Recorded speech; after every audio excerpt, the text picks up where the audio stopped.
جن کو اللہ کے ذکر اور نماز پڑھنے اور زکوٰۃ دینے سے نہ سوداگری غافل کرتی ہے نہ خرید و فروخت۔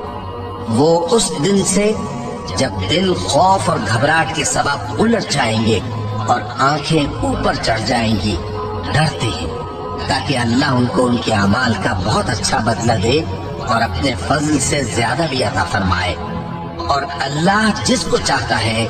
بے حساب رزق دیتا ہے۔ اور جن لوگوں نے کفر کیا ان کے اعمال کی مثال ایسی ہے جیسے میدان میں ریت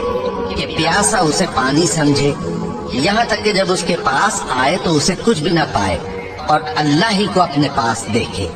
تو وہ اسے اس کا حساب پورا چکا دے،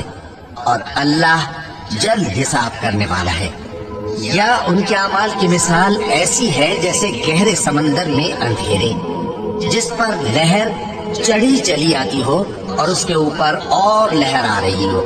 اور اس کے اوپر بادل ہو، غرض اندھیرے ہی اندھیرے ہو، ایک پر ایک چھایا ہوا، جب اپنا ہاتھ نکالے تو کچھ نہ دیکھ سکے۔ اور جس کو اللہ روشنی نہ دے اس کو کہیں بھی روشنی نہیں مل سکتی۔